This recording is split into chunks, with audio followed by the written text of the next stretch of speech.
Hey, what's up, guys? Welcome back to my channel. I'm Rasan427. Today, I actually have another Omnibus overview, and this is actually on Ultimate Spider-Man Volume 4, and getting really close to actually getting to the end of this. Now, this is what I'm actually left off on Volume 4 right here, as you can see, still by Bendis. Bendis is the whole thing, but this is when we actually get an artist change.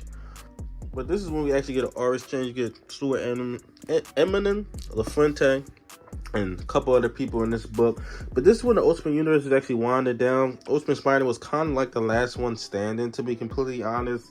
I mean, you had reboots of the Ultimates, and you had Avengers line, but then I think X-Men and Fantastic Four was done pretty much by now with this series. And you see, this is the front cover. I believe this is the standard edition cover. I'm not really too sure. I just actually started paying attention to standards and DMs and stuff like that, which I don't know if I have a DM cover in my whole collection. I don't know. I usually just get the standard. Marvel Omnibus, Ultimate Spider-Man by Bendis, Eminem, LaFuente, and Poncer. This is actually Volume 4. And this one actually collects Ultimate Spider-Man number 112 to 133 and annual number 3. Ultimate Spider-Man Requiem number 1 and 2, which I believe that ties into Ultimatum. Ultimate Spider-Man, the renumbering, 1 to 15. Now this is Volume 4. Now I actually have Death of Spider-Man. Now they actually they're coming out with an Ultimate Spider-Man Volume 5, which really doesn't make sense because Death of Spider-Man actually ends it. And you see this is the back cover. So it's like, are you just gonna double dip? I'm guessing they're just gonna do and add some other stuff to Volume 5. Now because I have Death of Spider-Man, just depending on what's collected, if it's the same stuff collected, I'm not picking up Volume 5, or maybe sell Ultimate, but then it's like, do I really want to actually do that? Or maybe just pick up both? I mean, if it comes with more stuff, but I just don't understand what they can collect. But the rumors are that they're actually doing a Volume 5. They're actually opening this up. Now, we know that Marvel's going to get their money. So if you see, this is the flaps right here. You read that off. A new era for the Ultimate Spider-Man, the creators. Now, we know they're going to get their money's worth. Is that even with the volumes, Amazing Spider-Man and like, what else they got going on? Amazing Spider-Man, Iron Man, they have Avengers and Fantastic Four, like the classic stuff, is that's going to start double dipping because they had creator-centric stuff, which I understand it, but with this one, it's kind of like, you don't really need a Volume 5, but I understand why they're doing it. And you see right there, because that actually counts as an event omnibus, because I know it collects like Ultimates versus New Ultimates and like Ultimates versus New Avengers or something like that.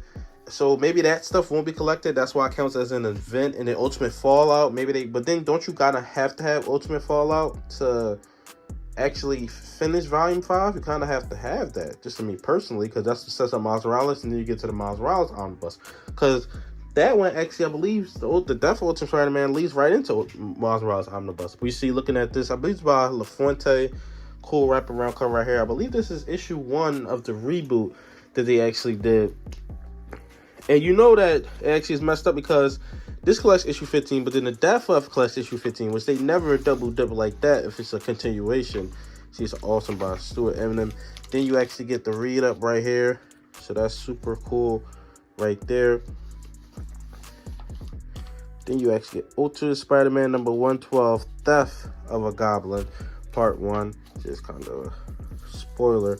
But you see, looking through this, I love the art in this. I actually need to jump into this, but I've just been on my Daredevil stuff right now because the Daredevil show's coming out. So I've been focusing more on Daredevil Omnibus, but I definitely need to get back into this or finish this one out since I'm so far into it. You see, I'm on issue number 112.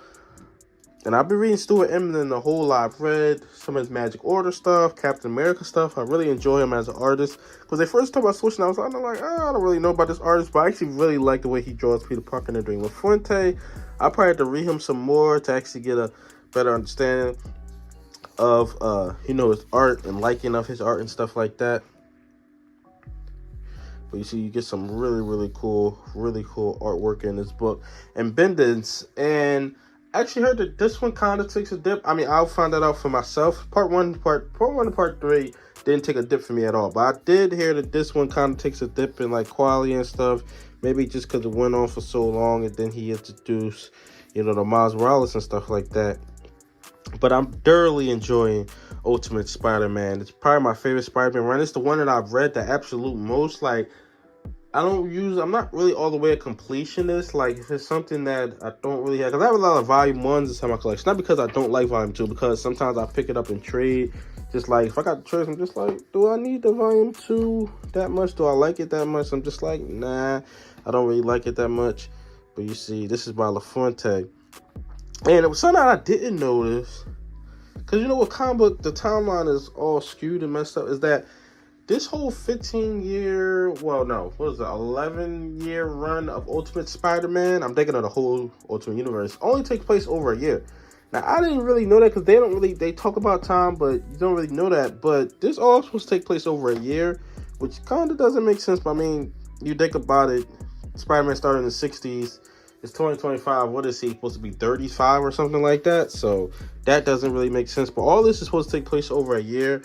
But really, really enjoying this art. And looking at the bonus stuff that actually comes, I don't think it comes with a ton of bonus stuff. It don't really seem like it. Let me actually look that up. Now, the original books actually had some variants. Now, this was before they really went crazy with the variants. You get variants like every once in a while. You'll get a cool variant, but you really didn't have like that. You get some sketches. Really cool stuff right here by Stuart Eminem, who was the main series artist. He took over for Mark Bagley, which Mark Bagley, I believe, comes back in the Death of Ultimate Spider-Man, do those last couple issues when they go back to the original number. And I hate that, because they literally did it for 15 issues and then went back to the original number. So it was kind of like, just for me personally, like, what the heck was the point of renumbering it? I know they do it just to boost sales and stuff, but it's like, you're going to go back to the original number. And you literally did it for about a year. Like, you didn't even really stick to it, because they were going to do, what was it, issue 150, because that was the milestone for Ultimate Spider-Man and stuff like that. Ultimately imminent. Well, I don't really know what he's doing right now. I don't think he's doing any artwork right now, which definitely will come back, because I'm becoming more of a fan of Stuart Eminem the more I see him. But yeah, this is a really cool one. Can't wait to actually jump into this one. I think the artwork definitely stayed up, because Mark Bagley, is so weird seeing somebody else, because you see Mark Bagley throughout the whole entire series. Now you got 2 other people, so it's kind of like, oh, you got somebody different, which I believe Stuart Eminem does most of them. You see the pencils. You see Mark Bagley comes back in the flashbacks, but you see Stuart Eminem, he does 112 till 133, and then you get David LaFuente coming for 115. So he actually takes over. Both of them actually take over. But can't wait to actually jump into this and finish out this Ultimate Spider-Man and then get into Death of Ultimate Spider-Man. I don't know what they're gonna do with Volume 5. We'll see about that. But like, comment, subscribe. Thanks for watching.